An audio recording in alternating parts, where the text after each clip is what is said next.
Hello there, and welcome back to the booth here at the World Magic Cup. Marshall Sutcliffe with Luis Scott Vargas, and we're ready for round 2 of pool play. Now, the way this works, Luis, is you win 2 and you're in. Both of these teams won their first match, so the winner of this round is going to advance to our top 8. Now, we've got 2 big hitters here. We've got our defending champs, Italy, versus Panama, looking to make it into the top 8. Let's find out who's going to make it in.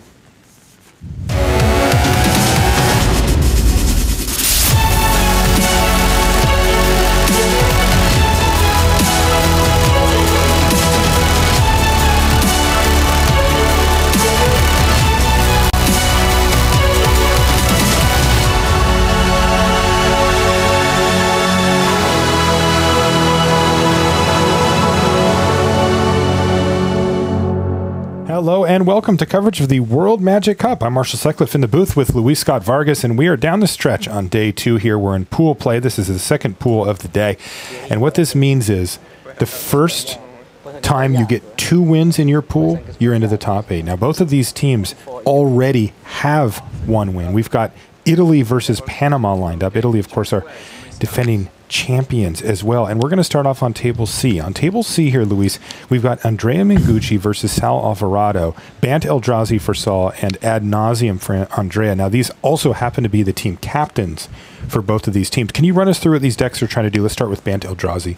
Bant Eldrazi is really just trying to take advantage of Eldrazi Temple. Its ability to tap for 2 mana to play an Eldrazi means you get to play cards like Thought Knot Seer, Reality Smasher, Drowner of Hope, and Eldrazi Displacer for discounted rates, at which point those cards become very good. Okay. And it's basically just built to maximize that. So it's a mid-range deck. It's got a lot of 3 to 5 mana spells, big creatures, and not that many ways to disrupt the opponent.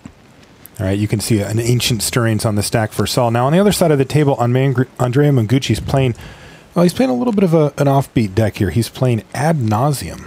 So what Andrea's deck it's actually his teammate's deck. Alessandro Casamenti is actually the Ad Nauseam master. You'll see him over Andrea's shoulder, but you rotate players in and out here. So this deck is trying to combine Ad Nauseam with an effect like Angel's Grace or Phyrexian Unlife, and what that lets you do is draw your whole deck, because you can just keep flipping cards, go to negative 70 life.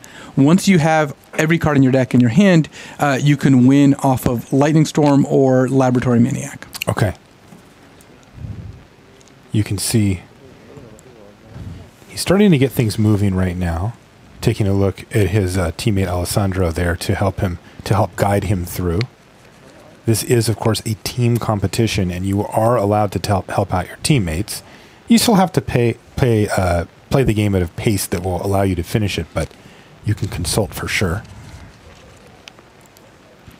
And so even though Andrea, notice he didn't play a second land, the fact that he's got 2 Lotus Blooms means that he'll have plenty of mana, and that's one of the hard parts for the Ad Nauseam deck sometimes, is that because its combo costs 6 mana if you play Angel's Grace plus Ad Nauseam, or 5 mana just play Ad Nauseam once you have Unlife in play.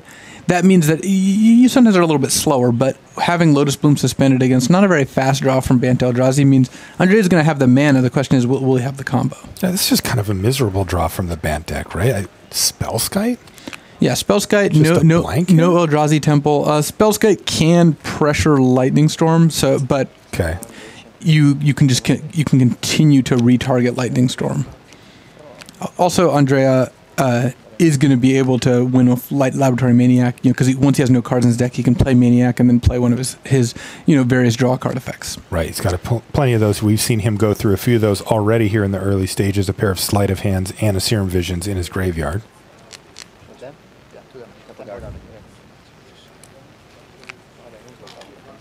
Sal with land number 3 means Eldrazi Displacer or Sky Spawner are available for him. And he's going to go for the Sky Spawner, which is going to act as a threat, but also get him a Scion so that he could cast Reality Smasher next turn.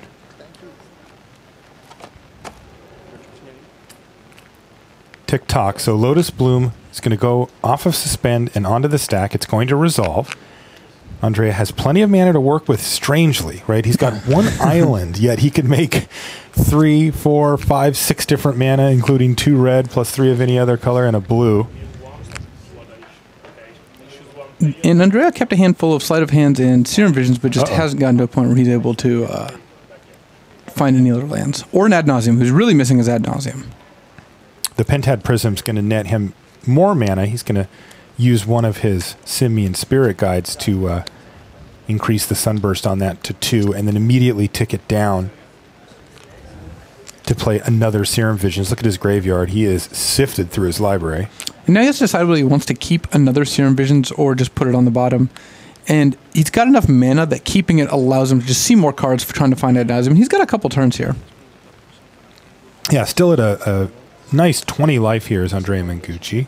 Also, you know, next turn he has the other Lotus Bloom as well. Now, if there's a land drop here for Saul, we may just see the Reality Smasher, but it looks like that's not the case. He's going to attack for 3, and instead of a Reality Smasher, since looks like he's missing his land drop, he's going to go for Thought-Knot Seer.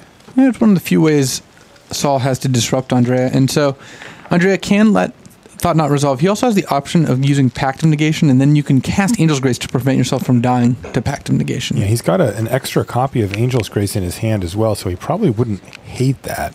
Yeah, so then you end up trading 2 cards for Thought-Knot instead of letting it just take 1, but your opponent doesn't have a 4/4 in play.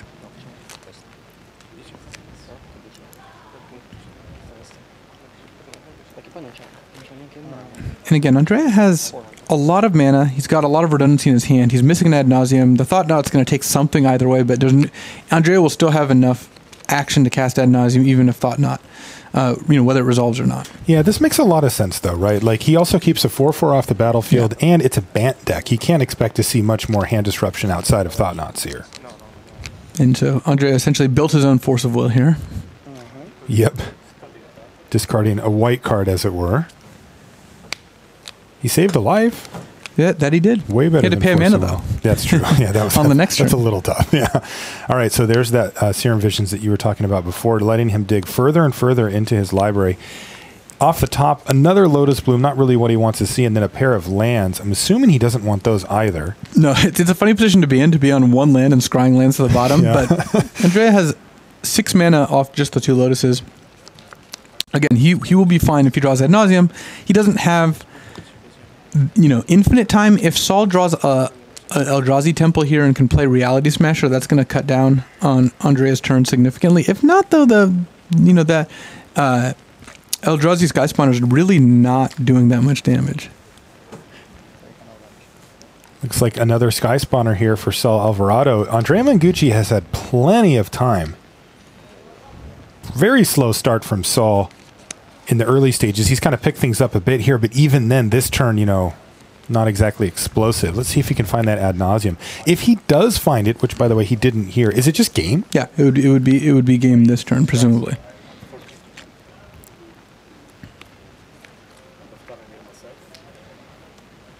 The coolest kill that we've heard about with this deck so far is have Lab Maniac in play, cast Angel's Grace, then cast Spoils of the Vault, so you then name a card that's not in your deck. It just exiles your entire deck, and then so you can win with Lab Maniac. That is pretty sweet.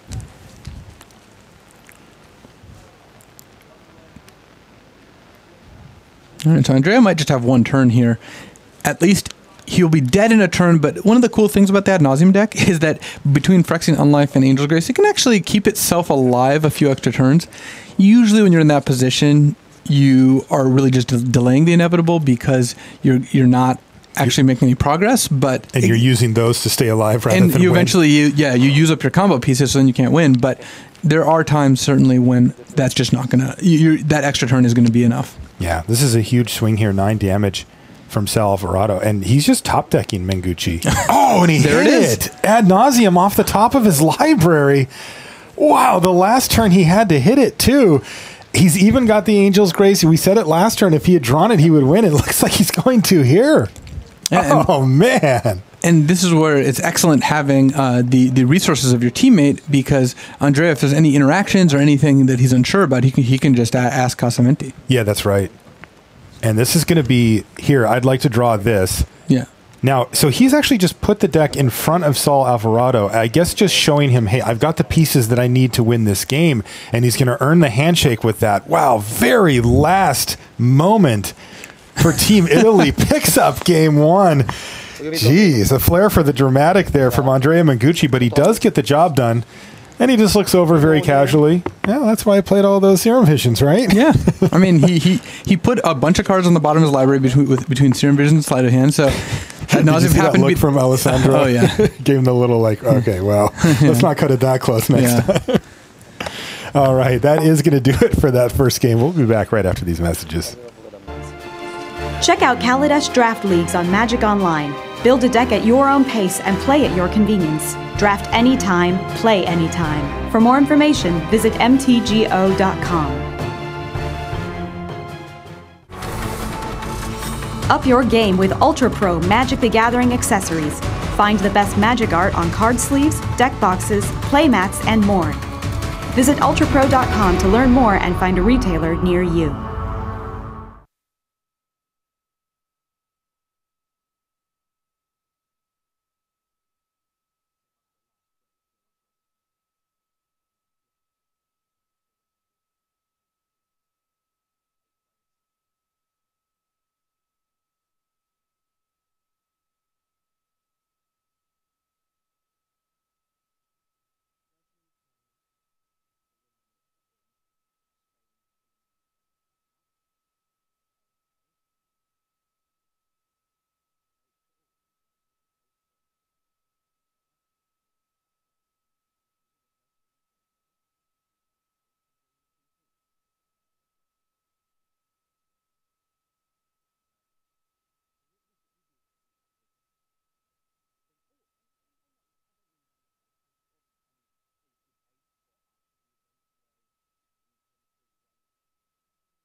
Welcome back to the feature match area here at the World Magic Cup. I'm Marshall Sutcliffe with Luis Scott Vargas. We're bringing you round 2 of this last round of pod play here. We were actually going to watch Affinity versus Infect, but Mattia Ricci had other plans picking up that first game for Italy. That's 2 of the 3 games already going to Team Italy here. That brings us, of course, to our middle table where we've got 2 kind of, again, a little more on the fringe type decks here, Luis. We've got Manuel Sucari playing Blue-Red Kiln Fiend against Alessandro Potaro, who's on Lantern Control. What are these decks trying to do? The Kiln Fiend deck is trying to get one of these 2 creatures you see in play, Thing in the Ice that flips into Awoken Horror or Kiln Fiend, and then just string together spells like Gataxian Probe, Mutagenic Growth, and eventually Temur Battle Rage to deal just massive amounts of damage.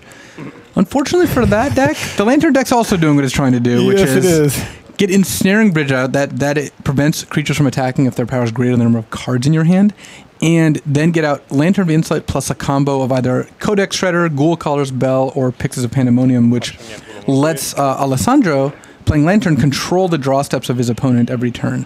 So, at this point, Alessandro actually does have the lock. He's got Ensnaring Bridge out, he's got Lantern plus a Codex Shredder. It's going to be very hard for Manuel to figure out a way out of this because Alessandro is going to be able to just continually mess with Manuel's draw step. Like every time Manuel sees something that would get him out of this, Alessandro can take it. Yeah, you know, when you look at the life totals here, Alessandro Potaro's at 7. And he is playing against an aggressive red-based deck with 4 Lightning Bolts, for example, in the main deck. But like you said, the number of cards, and this is the thing that I find fascinating about this Lantern Control deck, is you look at the snapshot of the entire deck at the beginning of the game, right? And you take away, say, the basic lands or the lands. And then you look at everything else that matters. as far as getting your opponent dead. And each of the cards that Alessandro Pitaro plays starts to eliminate swaths of cards. For example, the Ensnaring Bridge, all your creatures, they don't matter anymore. Those are just useless at this point. And you can see that he's got a couple of pithy needles at the top, which are shutting off something as well. And each of those just cuts down and cuts down and cuts down. And as long as Alessandro understands which cards actually matter, he can mill those ones away when they pop up, and it's just a stranglehold that's hard to get out of for Manuel Sakari here. Man, Lantern's a tough deck to play. I actually talked to Alessandro before the tournament started. He's like, yeah, I practice Lantern a lot, even though I'm not as good with it as my other teammates are with their decks. But he was like, yeah, I can play Lantern. And one of the big additions from Kaladesh is actually the land that Alessandro played last turn, Inventor's Fair, because that lets you find whatever pieces you're missing, as well as getting you a life a turn, which can get you out of burn range here. Here's Collective Brutality from Alessandro Pitaro. And I think he just drained there. Yeah, that puts him out of triple bolt range. And now, because he's got a Crucible Worlds, he can go tutor with Inventor's Fair and then bring it back with Crucible. In fact, that's how he brought it back the first time. I see.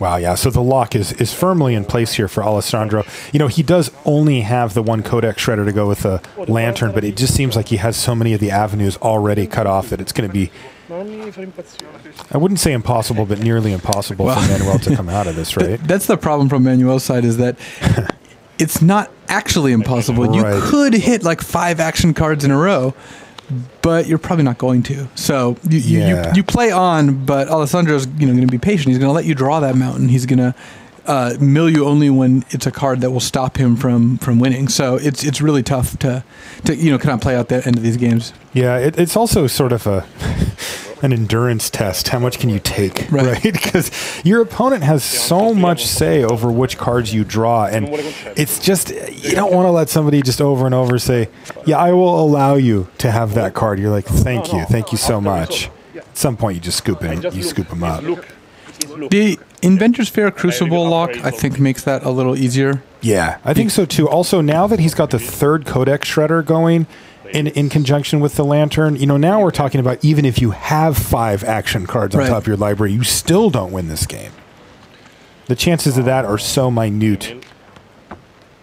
You may just not want to let your opponent see what else you have in your deck for... Yeah, I don't know if Manuel cares, because his deck is... Yeah, he assumes the Italian knows what's going on with his deck, but it's more like if you think there's going to be a time issue, it's also, there is a question of endurance. I mean, you're playing a long tournament. Like, do you want to spend another 20 minutes playing a game that you really can't win? Yeah, now, interestingly here, though, Luis, I like what we see here. This is Alessandro Pitaro taking the Paulo Vitor Dama Rosa approach. He's pretty aggressive. He says, look, I could take this, from 99.5 to 99.9, but I'll take my 99.5%er here and just kind of aggressively mill you to get the job done. And that... I've never seen that backfire on a Lantern player. Yeah, it does not look like it's backfiring here either. No.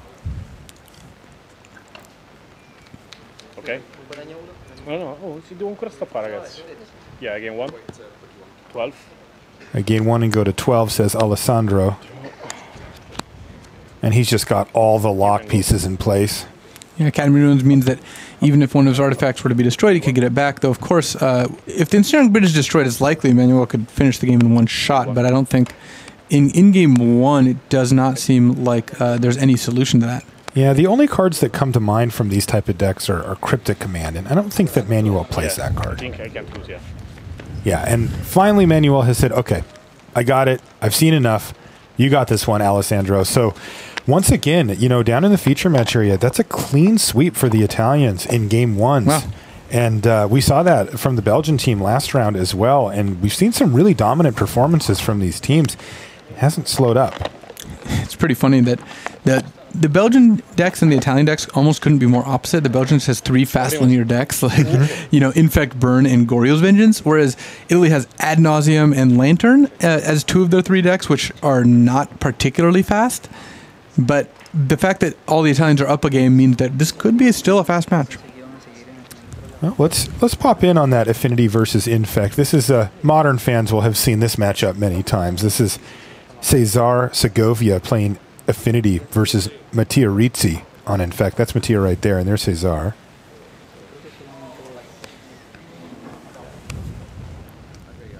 We're coming into game 2 versus these two players. As I mentioned before, Ritzy picked up that first game with Infect. Yeah, and this is a classic. I mean, this is one of the most classic at this point modern matchups here, the Infect versus Infinity. These are the two most represented decks in this tournament. Yeah, there you go.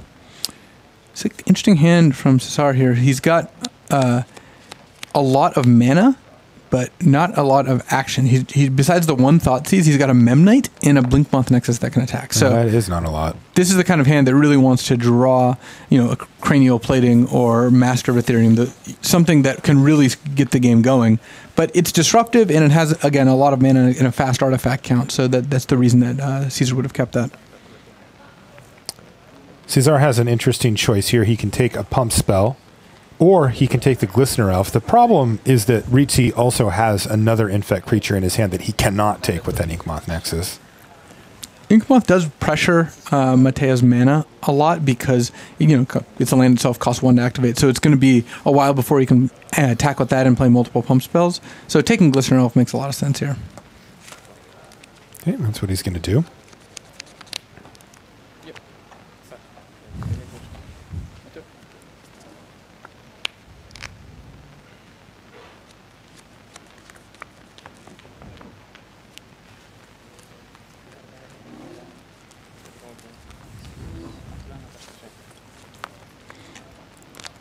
Mattea deciding whether he wants to lead with Nexus with the intention of attacking with it on turn 2, or lead with like a fetch land so you can get a tapped Breeding Pool. Really the two main options there. Yeah, he's going to go for the Nexus. He knows he doesn't have a lot of time against Affinity, though. This particular opening, not that powerful. Right now, Cesar has put up a total of 1 power on the board. Well, Cesar just drew a card that's going to break this matchup wide open. Oh, man. This comes in out of the sideboard for him. This is Gearper Ether Grid. And that means that he can ping right now twice a turn once he's untapped, and can animate the Nexus. And that means he's got a recurring source of damage that can take out Infect creatures. So that's going to be really hard for Infect to beat unless Mattea sided in a way to kill it. Yeah, and you're going to see right here the real problem for Mattia Ritzy, because if this was a standoff where it's like, you can't activate your Nexus, but I also can, I have to leave my stuff untapped, that would be one thing. But that's not the case here. Nope. That Ether Grid can go to the face, and if Mattia does nothing, then he's just going to start taking multiple damage per turn, and it adds up pretty quickly. 3 activations now in the bank. Yeah, next turn. Yikes. Next turn, he'll be able to shoot 3 times, and it's going to be, like I said, unless Mattea draws one of his natural states, or his Verding Corruptor won't do it, but natural state could. He's just going to have a hard time sticking any creature, even with a pump spell, even with a Pendelhaven. Getting shot. The thing is, it's also a discrete 1/1/1. It's not deal 3 at once, so 1 pump spell doesn't counter all 3 activations.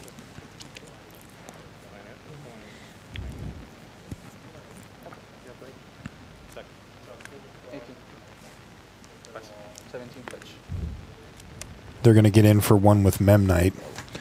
Good attack there by Segovia, because he's got 4 artifacts left, so he can shoot twice now. This does maximize the amount of damage he can deal. I mean, he could have just got in with that with the tapping the Memnite in the land anyway, right? Next turn he'd be able to, yeah. But he has to animate the Nexus. He has to animate the Nexus. Yeah. Okay.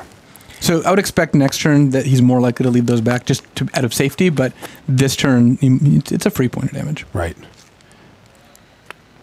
And that is going to be important here, because Mattia Ritzy is not under immense pressure life total wise, but he is under some type of inevitability from this Ether Grid. It wreaks havoc with this deck. All the creatures are 1 toughness. Ping you, ping you. It's not even that slow of a clock. Yeah, it does add up quite quickly, doesn't it? Ooh, cranial plating off the top is going to add an additional clock here as well. Certainly worth dumping some mana into that. So Cesar could play cranial plating, equip, in attack, and still have 2 shots up, which is pretty good. He could also play super safe and just have 3 activations up and wait, but give Mattea like an extra turn most likely. Because he can shoot 3 times, putting Mattea down to 12. Next turn, equip plating, attack for 4, 5, 6, 7. 8. Yeah, not quite lethal.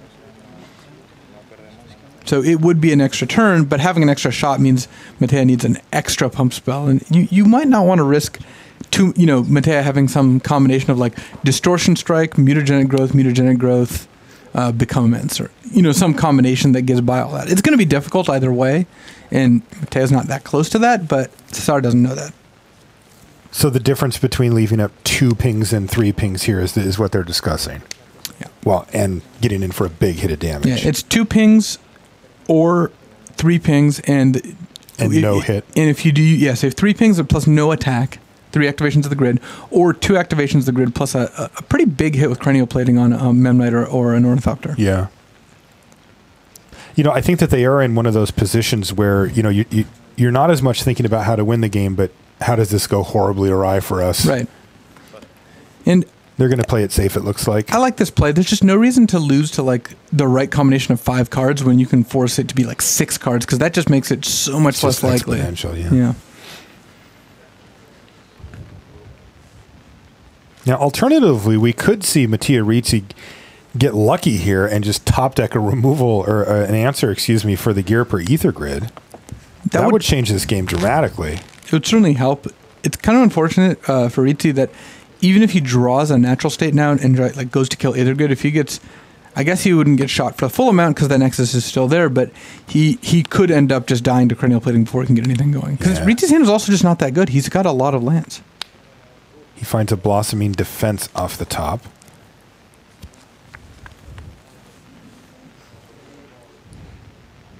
Kind of interesting. It may have mattered here, actually. He's got Might of Volcrosa become immense, but he has a Pendlehaven that he's been saving, and he just drew Blossoming Defense as well.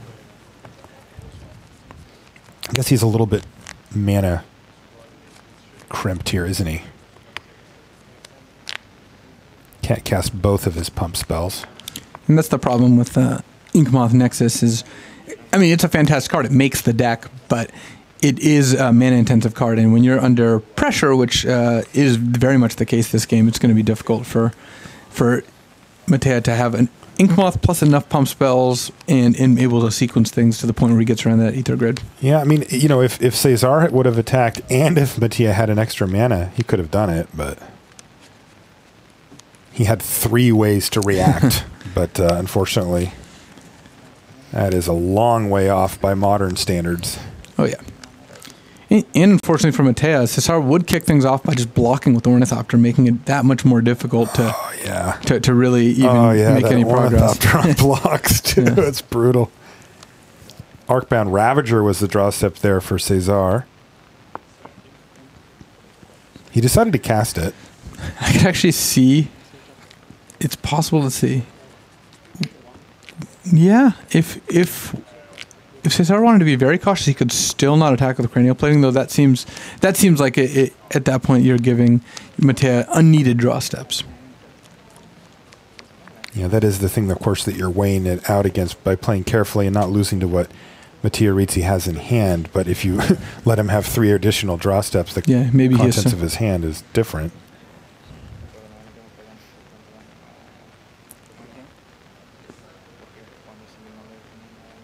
It just feels like there's no way out here for Rizzi. Yeah, it always feels like that with Infect, though, and then sometimes they just win. Yeah, Infect is definitely like the deck that's the best at pulling out miracle wins, but I still think that this particular situation is not one where that's going to occur. All right, there's a Vines of Vastwood off the top for Rizzi, and Cesar did not attack. Part of it is that Cesar could shoot 3 times here and then just be lethal next turn anyway, so he doesn't actually need to attack, and being cautious makes a lot of sense.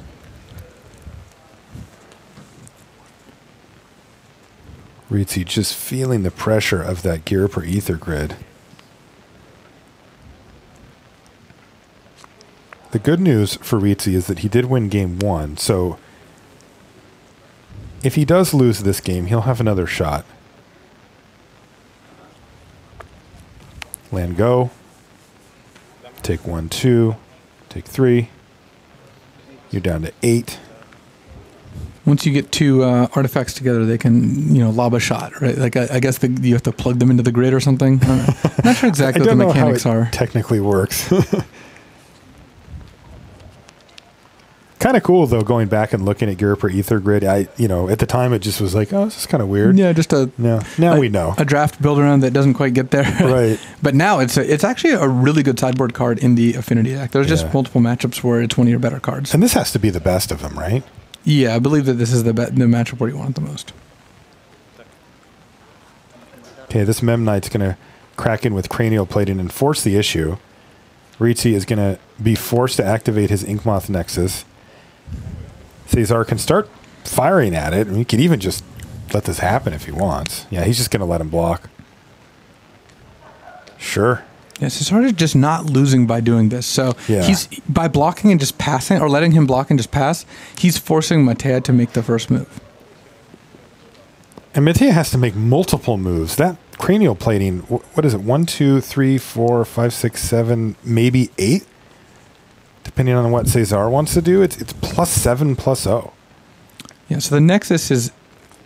it can get big enough. It can actually get bigger, but in the face of Ether Grid, that's just very unlikely. Especially given that Ritzy's the one that has to kick off the festivities here. So he's going to say, okay, Pendelhaven. And at this point, Cesar still wants to pass unless he wants to pick the fight right now. Because Pendelhaven... That's not enough. Isn't enough to make it so Matea's creature survives. The Inkmoth Nexus will still die, but if you let Pendelhaven resolve, then you can't shoot down the Nexus in response to further pumps, so that is a reason to respond there if you wanted to. It's kind of interesting here, too. I mean, even if Matea fires off a Become Immense here, he could still have his Inkmoth Nexus take 7, maybe even 8. And then get plus shot for once. And then just fire it off at the end just to finish it and force even another card out of Ritzy's hand just to keep it alive. Again, I keep looking at that Ornithopter now that you were talking about too. Just keeping that back to block seems like something important. And that Blinkmoth Nexus can also provide blocking duty as well. Oh, yeah. Yeah, Matea Ritzy. He's fighting the fight. I certainly respect that. Does not look like he's going to win it, though.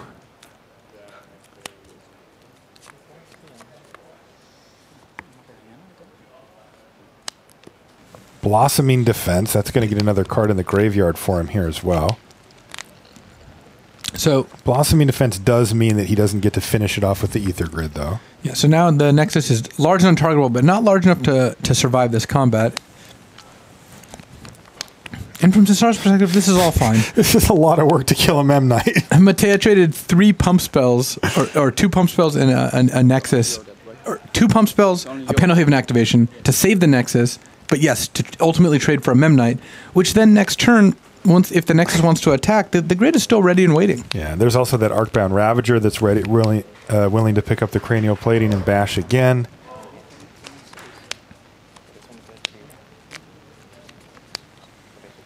And Cesar can tap one of his lands if he wants to re-equip Plating and still have 3 shots with the grid up. But by keeping them both untapped, he leaves it up to animate Blinkmoth Nexus. Does Matea play Distortion Strike?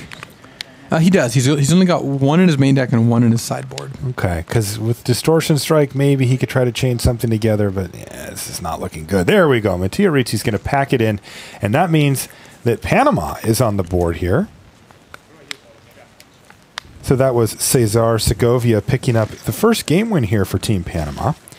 Affinity versus Infect, they're evened up, and they're going to go to Game 3. As far as our other matches, we've got Manuel Sukari playing Blue-Red Killed Fiend. He's down a game to Alessandro Pitaro. And then we've got Saul Alvarado playing against Andrea Mengucci, who's also down a game there. Mengucci up with Ad Nauseum. And we're going to get a chance to see that again. And Andrea made it exciting for us in that first game. We'll see if it works out well for him again this time. Italy's been here before, especially Mengucci. He was on the team last year that won the World Magic Cup. He is the team captain this year as well, and he is definitely in his comfort zone. Now, he's not going to have to wait as long to find Ad Nauseum this time, is he, Luis? No, he's got that, and he's got the Lotus, which is the most important card to have in your opening hand. Looks like he's missing an Angel's Grace, but depending on how close the game gets, he's got Spoils of the Vault to try and go fetch it. Yeah, the card I want to see now on the other side for Sal Alvarado is, does he have a Thought-Knot Seer?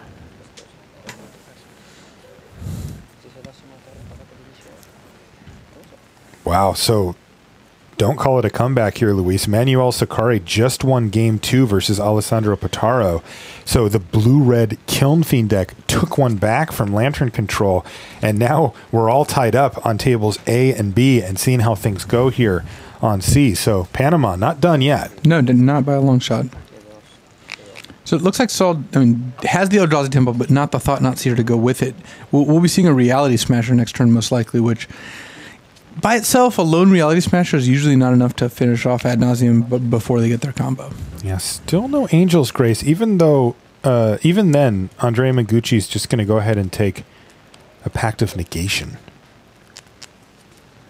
In a turn or two, worst comes to worst, Andrea could use the Pact and then pay for it with the Lotus, but I don't think that that's generally a winning strategy. That's the kind of move that you do out of desperation. Cavernous Souls for Alvarado is going to produce that Reality Smasher. Now that's not bad. Turn 3 Reality Smasher is going to really put the heat on Andrea Mengucci, but he does have a few turns. He looks like he's somehow Ad Nauseam flooded here, Yeah, Luis. he's 3 copies of Ad Nauseam. Just not where you want to be. You can cast a mini Ad Nauseam to kick things off, but against that Reality Smasher, that seems like a dubious plan at best. Right. He really wants to do it all at once. Apparently, Andrea also mulliganed this game, and his opening hand before also had 2 copies of Ad Nauseam. So it took a while to show up in game 1, but yeah, Ad Nauseam perhaps overseeing its welcome here in game 2. Yeah, I think Andrea's getting sick of seeing it. Yeah, absolutely. It's not ad nausea, It just. All right, I don't know what you mean. Yeah.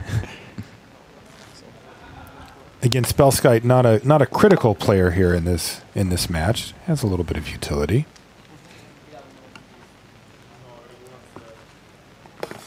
Again, that's Alessandro Casamenti, who's in the coach seat here, but also is kind of you said he's the Ad Nauseam player for the team. Oh, he's been playing Ad Nauseam for years. The team built their decks with him being that deck already a lock. Like, we need him to play Ad Nauseam. Let's build out the other 2 decks around that.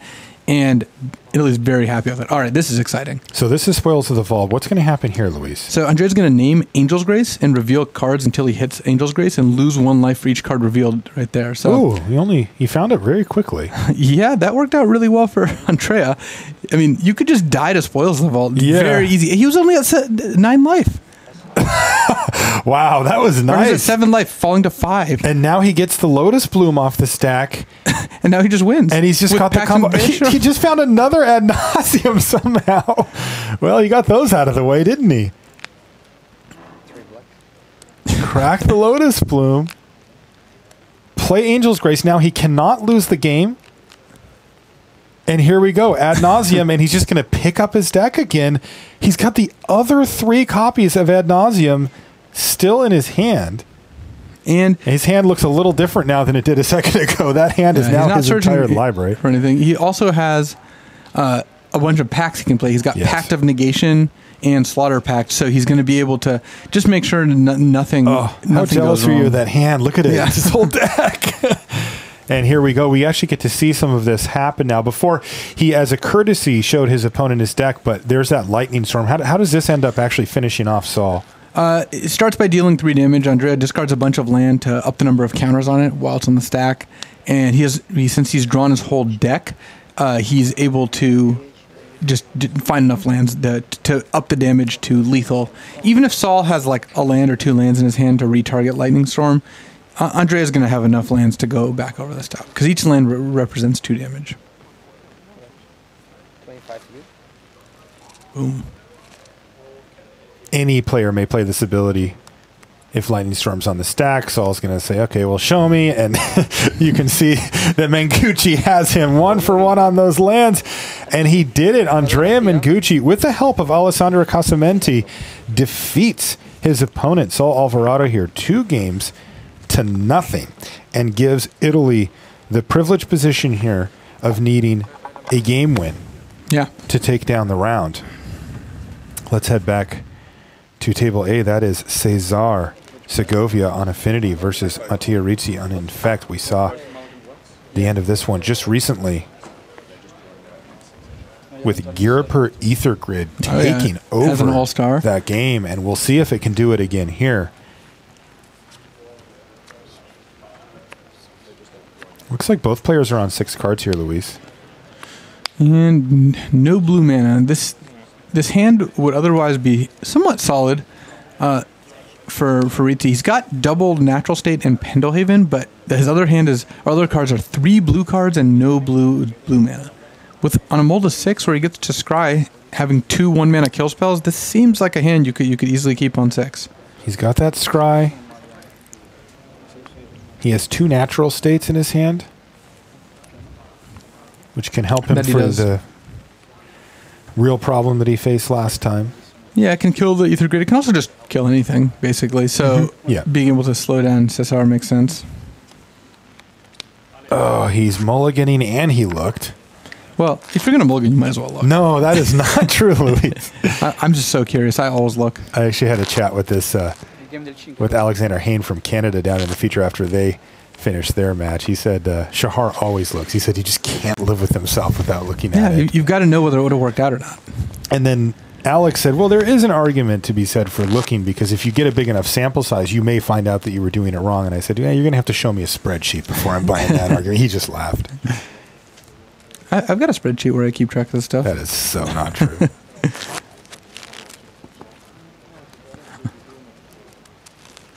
It looks like Cesar has kept here. Probably has more than 5 cards in his hand. It's pretty smart, given that Matea's got... You like that strategy? Yeah. Well, I mean, the right 5 cards from Infect can kill you, I think, still on turn 3. Definitely not on... Yes. Definitely by turn 3. We actually saw Owen Turtenwald do that with plenty of extra cards in his hand. Okay, Mattia has found a 5 that he wants to keep, so hopefully we get a competitive game here. I'd love to see this one really come down to it. Okay, this looks decent. Blighted Agent. Natural State. Yeah. He put a card on the bottom. Did he only have 1 land there? Saw a Breeding Pool. Yeah, I saw the Breeding Pool. Yeah, that is it. Okay. But and go. Cesar's hand is not particularly interactive. It's just got a bunch of cranial platings and creatures, which is a fine hand, but it's missing a way to interact. And of course, as I say that, he just immediately draws Galvanic Blast. Yep. Which is a very nice draw here. Okay, Apostle's Blessing off the top could be good for Mattia Rizzi. The problem is mana, and he's missing his land drop. He's really just not going to be able to leave things up. Though he may be able to take out a Cranial Plating with the Natural State here, and no, actually not. Cesar is going to think better of it and just going to get in for a couple of points of damage here and then play the Cranial Plating post-combat. He couldn't equip it anyway, so Mattia's going to take that thing down with Natural State. Kaboom. And try to find a land. No. Well, a 0-mana spell, Mutagenic Growth, means that even if Mattia does find a land, he's at least going to be able to play cards. But the second Galvanic Blast from Cesar is going to make this really hard for Mattia to win. Yeah, he's got Metalcraft as well, so... It actually could just be very fast as well. Like, not only is Cesar able to deploy cards and Mattia's not, Cesar's hand is going to lead to a really quick kill. Right now, Cranial Plating is +5/+0. So the Memnite attacks for 7 with the Signal Pest, and that's just going to, make sure Mattia just doesn't have a way back in this game. Yeah, Mattia found a Vines of Vastwood. Again, these are all high-quality cards for his deck, but the inability to cast them is going to make it incredibly difficult for the Infect player. We have seen him have a tough time in both of these 2 games. Cesar Segovia really applying pressure this game. And here we go.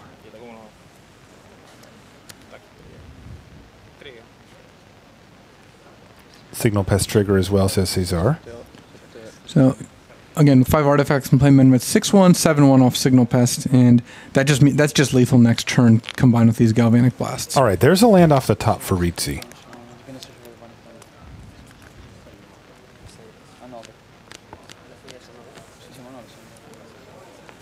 Who's down to 9? He's almost dead just to the Galvanic Blasts. Right. Are we going to see end step Galvanic Blast you? Because that would present lethal. End step Galvanic Blast. Though now with the Blighted Agent, yeah, he could just take out the attack agent. and then Galvanic Blast you. Yeah. He's actually going upstairs with the Galvanic Blast. He didn't kill the Blighted Agent. You can also just equip the Signal Pest if you'd like. Yes. True, another Galvanic She's Blast. another Galvanic Blast. So Or you can just finish it with he style. actually just has it with the 2 Galvanic Blasts here. So how about you just take 12 damage from burn spells over the last turn cycle? And that's going to do it. Cesar Segovia gives Panama that match. And it kind of had to come down to this, didn't it? We saw Italy get off to the quick start. Then we saw the comeback from Panama, and that leaves us with 1 match to decide this round. Let's get back in that middle table here. Blue-Red Kiln Fiend versus Lantern Control is going to decide who makes it into the top 8. Now, the losing team here will have another shot. Yes. But the winning team is in. A lot of pressure on both of these teams. You can see that we're in the very early stages of the game, just 1 turn underway with a Lantern of Insight from Alessandro Potaro. It looks like Alessandro may have mulligan there. Wow, Manuel with 5? no 1-drop. Alessandro only has 5 cards in play after turn 1, 6 after turn 2. So, but look at this mulligan. Whoa! Turn 2 Ensnaring Bridge. With the Ensnaring Bridge too. Unbelievable. He even has the jar to back it up. Oh my goodness. The only thing he needs here is a mill artifact, right? That's the one piece of the puzzle that he has not quite found. Yes, Ghoul Caller's Bell, Pixis, or Codex Shredder will enable Alessandro to start using Lantern to create value. So taking a look at Manuel's deck, post-board he's got Shattering Spree and Hercule's Recall as anti-artifact cards, which is not a gigantic amount, but he's got a Shattering Spree in hand. So Shattering Spree can even get around Welding Jar. You can just you can just replicate it and target the Ensnaring Bridge with multiple copies of the same Shattering Spree. Does he have to do it right now, though? You see the top of the library for Portaro is an Inquisition of Kozilek. That is, I mean, Lantern actually is backfiring here.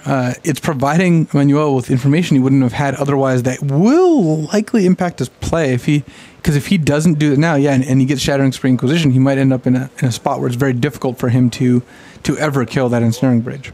Now, he does need to find multiples, right? Another red mana source here to make it work. Yeah, he's going to need another red mana source. And even when he does, it's not the end of the world. See, part of the problem here is that Academy Ruins on Alessandro's side means that if you spend your turn killing Ensnaring Bridge, Alessandro can just draw, Inquisition you, or just draw and say go, and then next turn Ruins back Bridge and just replay the Bridge. Ensnaring Bridge, really the hallmark card for the Lantern Control deck. I know that having the word Lantern in the title makes you think that that's what the deck's all about, but really, it's a bridge deck. is the deck. Yeah, is the deck itself. All right, let's see what Manuel Sukari does. Is he going to Shattering Spree? Oh, it looks like it. Shattering Spree. Red sorcery with Replicate for red. Destroy target artifact. You can pay red basically to copy it as many times as you want. And ooh, easy there, Alessandro. So what happened is Manuel said, I'm going to target the Ensnaring Bridge with both of the Shattering Sprees. And they're verifying where the targets are going, because if they're both going on Ensnaring Bridge, you certainly don't want to sacrifice Welding Jar. The question is, did he? How much? You feel like he dialed it back pretty quick. I do too. Yeah, it's one of those touchy situations where have you actually done the thing? Because he did it kind of instinctually, but then realized, wait, there's 2 Shattering Sprees hitting this. Well, then the Welding Jar wouldn't actually save it. So this is going to be a situation where they're going to have to sort out if he had technically already sacrificed and used the ability from Welding Jar, or if it was a situation where he was going to, but didn't actually do it yet. Well, the other thing that's tricky is that Manuel just going point Shattering Spree and Ensnaring Bridge technically means he hasn't announced where the other sprees are going, where the second copy is going. I mean, he did it twice. Yeah. So yeah, I think that was him saying both.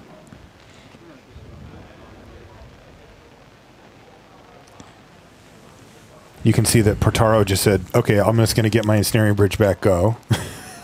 Yep. He just left everything the same except for put the bridge in his hand. So can you explain to us what happened there?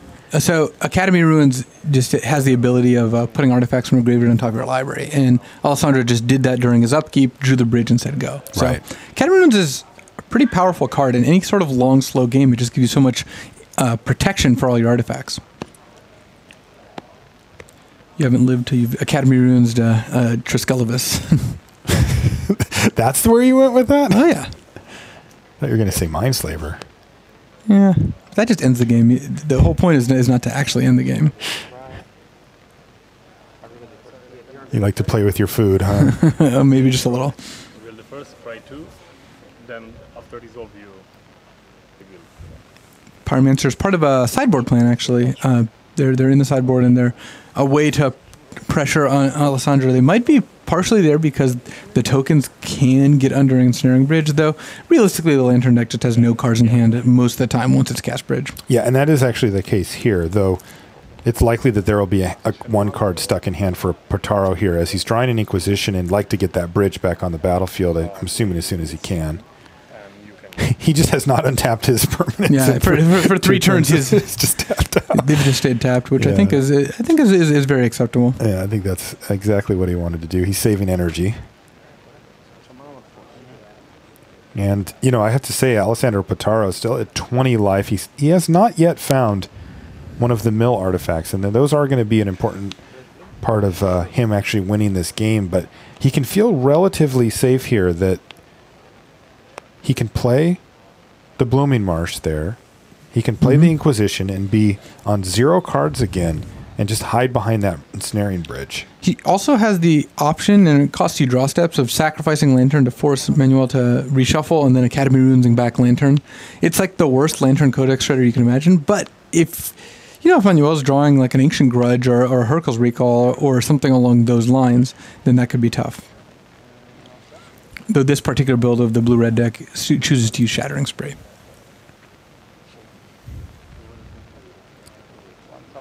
He has 2 of them in the sideboard, is that correct? 2 sprees and 1 Hurkyl's Recall in terms of artifact interaction. And one of the sprees, as we saw, is already down, so does not leave a whole lot of ways to get rid of that Ensnaring Bridge. And Alessandro, I think, is never going to have cards in hand unless he wants them to be there. Right.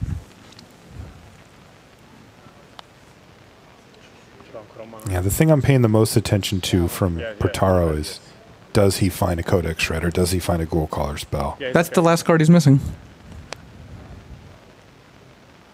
In the meantime, Sukari has had some time. Oh, he's spinning his wheels very quickly. Metamorphose, Serum Visions, generating tokens, drawing cards, and the problem and part of how this Lantern deck is built is just so few cards Manuel can draw are actually relevant to the game. Like drawing mutagenic growths and other creatures, Temur Battle Rages, they just don't do that much because nothing's going to get to attack in a turn here. Oh, this is kind of interesting. He is going to sneak this through because he's going to attack.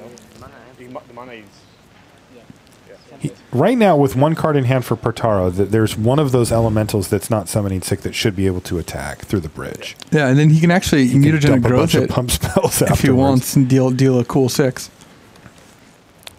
He declined it. Okay. Land off the top. Let's see what that next card's going to be. Another land. He's just going to play it. Inquisition you. He's going to see a Bedlam Reveler, Lightning Bolt, a pair of Temur Battle Rages, and that mutagenic growth that you and I were just talking about. Those are not the tools. No, and Bedlam Reveler is going to let Manuel see a bunch of new cards this turn, but again, like looking at his deck, if he doesn't find one of those anti-artifact cards, it's going to be really difficult for him to really get out of this Ensnaring Bridge lock. 17. And Alessandro's way too high for any sort of like string bolts together nonsense plan to work.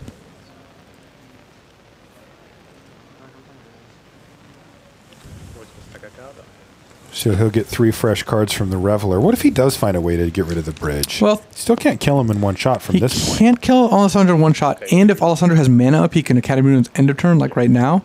But if he catches Alessandro tapped out, kills bridge, attacks for like 10, next turn Alessandro can't put bridge on pack because he'll die. So that is a way to get there, but it's going to be difficult. Okay, well, it all starts with that Bedlam Reveler. So let's see what Sukari finds.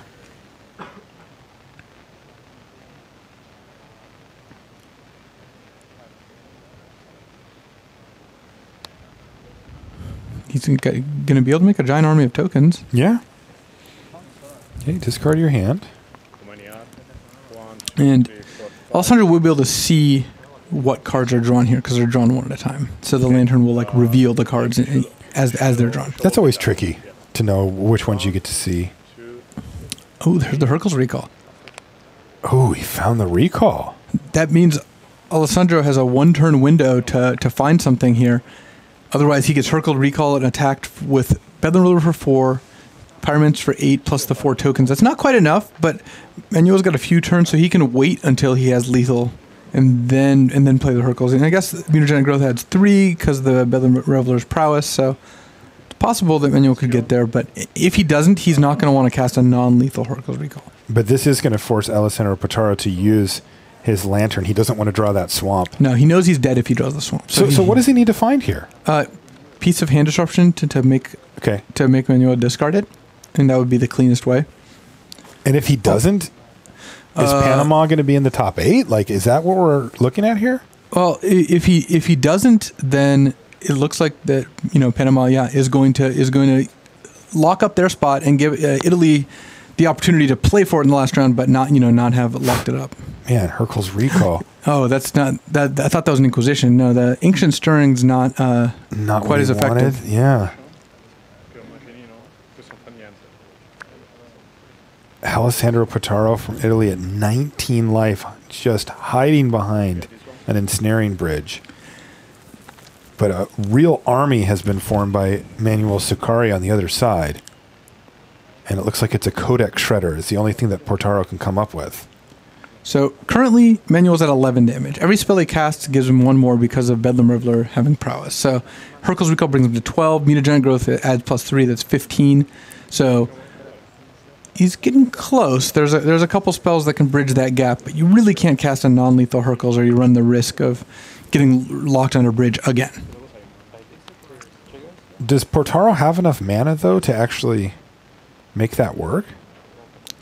I believe so, because he can pay 3 for bridge, play Mox Opal, Welding Jar, and then Codex Shredder. So if he draws a land, he goes back to 0 cards, or draws a 0 mana artifact. Okay, yeah. He can miss, technically. Yeah, that's the thing I was wondering, is if he can hit him for enough but still have lethal with the 1/1s. He could put... Sounds risky to me. Alessandro in a position where, if he draws any land, or anything but land, or a 1/1... Land or a 0 mana card, he loses, but that's that is riskier than waiting a turn and having the near guaranteed win. Right. So Manuel's job here then is to assemble what he knows will be lethal, fire off the Hercules, and then get the job done. Does that mean that Potaro gets another draw step, though? It's possible. It depends on if Manuel found any additional spells. Right. Assuming he did not, he could put Potaro on having a land or a 0 or dying, but he's going to win more. Or Manuel's going to win more games by passing and just Herculesing on the next turn, because then it's just an overwhelming amount of damage. Right.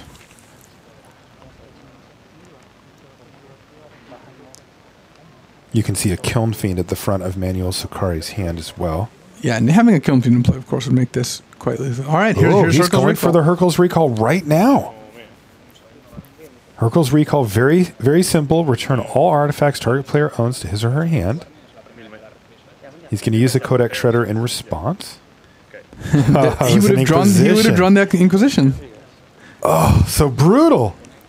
Okay, all the artifacts go up. Trigger prowess. This is going to be a massive attack, but we don't think it's lethal. Unless there's tokens that we're not seeing off screen. Yeah. That's 5 from the Bedlam Reveler, 9 off the Pyramids, so 13 damage. Mutagenic Growth essentially adds 3 damage, so that's 16 damage. Puts you to 3. Maybe he's got a lightning bolt now. Well, it puts Alessandro to dead bolt at any point, and it means that if Alessandro can't play all his cards, he does die. And also, killing Glimmervoid, actually, as one of the players picks up Glimmervoid, means that, Alessandro just has to draw a land or a Mox Opal. Is Panama going to advance to the top 8? Let's see what Alessandro Potaro has. He drew a Lantern of Insight, Luis. That's not good enough. No, he can play 2 0 mana artifacts.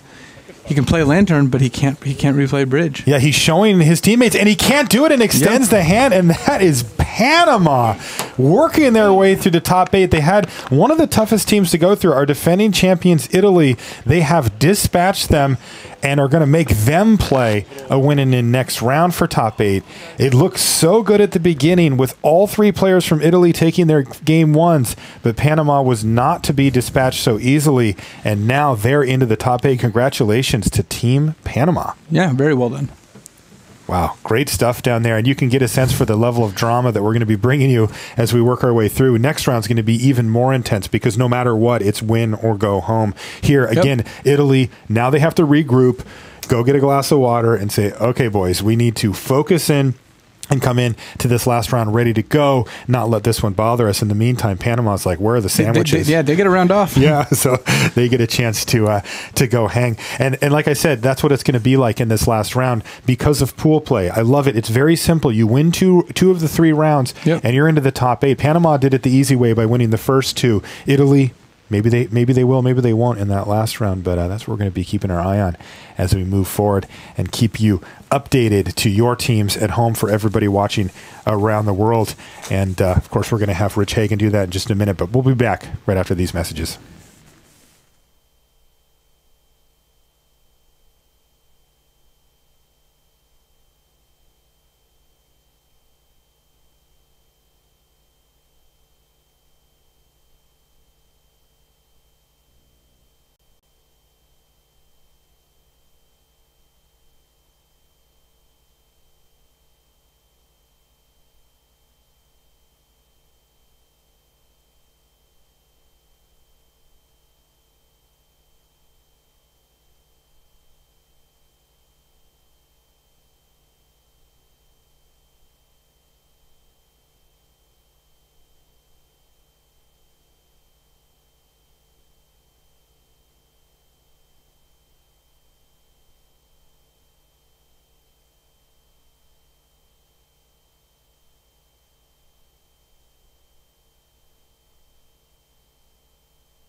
Hello everyone, welcome back to the news desk. There is 1 round of the World Magic Cup to go here on day 2. That means we are down to exactly 12 teams. But which 12 teams are they? Let's find out. Let's look at the pools. Here we go with Pool A. So this is Belgium, Ukraine, the Dominican Republic and Spain. So we have our first member of the top 8. It is Team Belgium. Jerome Baston, the Viren brothers and Branko Neerink, they are through by virtue of beating Spain and Ukraine. Spain are done. They are out. And Ukraine and the Dominican Republic, they will face off in Pool A. One of them will join Belgium in the top 8. The loser of Ukraine, Dominican Republic, their journey in the World Magic Cup ends after our final round today. What about Pool B? Let's take a look. This was Germany, Italy, Bulgaria and Panama. And holy wow, gonna be honest, Panama advances, not 2 words I expected to tell you deep on Saturday night. Phenomenal performance by the Panamanian team. They have beaten Germany, one of the most historic Magic nations. They have beaten the defending champions, Italy, to advance to the top 8. Panama, we see you tomorrow. We salute you right now. But what does that mean? Well, Bulgaria are out because they've lost twice to Italy and Germany. And now Germany will face Italy. Winner stays on, loser goes home. My goodness, here's Pool C. United States are done. They lost to Macedonia and then they lost to Team Australia. So the journey ends here for Owen Turtenwald and the team there. Great job by them to reach this stage, but they don't quite make it in to the Sunday showdown. What does that mean? Well, Belarus are the big winners here in Pool C. They are in the top 8 right now. Australia face Macedonia for a slot in the top 8. And what about Pool D? Let's show you that. This is Finland, Greece, Malaysia and Lithuania. The Lithuanians with Gdenis Vidigiris and co, they lost out to Malaysia this round, so Malaysia stay alive. Finland are through 2-0, so they are into the top 8, and Greece will face Malaysia in the last round. So Ukraine against Dominican Republic, Germany against Italy, Macedonia, Australia, and Malaysia, Greece. Those are going to be the 4 matches that make up the final round here. So what about Team Australia? They're still going. They're on the verge of a match against Macedonia. Let's hear from Team Australia, David Mines and co. Here's Brian David Marshall. Here with Australian national champion David Mines. David, introduce us to the team before I ask you about that crazy last match. Yeah, so we've got Jim Wilkes here from Canberra, Ryan Cubitt from Melbourne, and Gary Lau from Sydney. How have these guys acquitted themselves at this level so far this weekend? Yeah, it's been really good. Ryan and I have actually tested before together for Pro Tour Madrid, and Jim and I have seen each other around all the Australian tournaments. And Gary's sort of our wild card, but he's been brilliant the whole weekend. A great coach. So. An Australian wild card seems very scary to me. Exactly. Yeah, way out from the sides. We're working this. So tell us, this day 2 has been quite a minefield for teams here, and you guys have faced off against some pretty impressive competition. Tell us how your day's gone leading up to that last round. Yeah, well, we had a bye this morning in the first round, and we're in the pod with Canada. So we 2-0'd that first pod, beating Canada, and then we came into the second pod, lost our first round, just played against the US for a win-in to stay in the tournament, and we just scraped through in the last couple of seconds there. So it was really tight. Yeah. And so now that means you're going to be playing in the last round against Macedonia for a shot at the top 8, as we see a member of the Macedonian team giving us a wave as he walks by. Yeah. I'm telling you, they're scouting your interview technique. So yeah, we played Macedonia this morning as well. So we won that round, so hopefully we can run it back and get ourselves in the top 8. All right, what would it mean for Australia to see you guys playing on Sunday? Yeah, it'd be amazing. I mean, I think we're totally seen as the underdogs of the field of what's left now. And I think Australia, like we said, Australian Magic's really come along this year, and I think we'd really like to, to get ourselves onto the world stage. So, yeah. All right. They're looking to get to the world stage, Rich. Team Australia here from the floor at the World Magic Cup. Thanks very much, Brian David Marshall. Well, it's Deck Tech time here once again. Someone who doesn't need to play in this next round because Belgium are already through to the top 8. Here to talk all about the Gorio's Vengeance deck is Jerome Baston with Simon Gertz.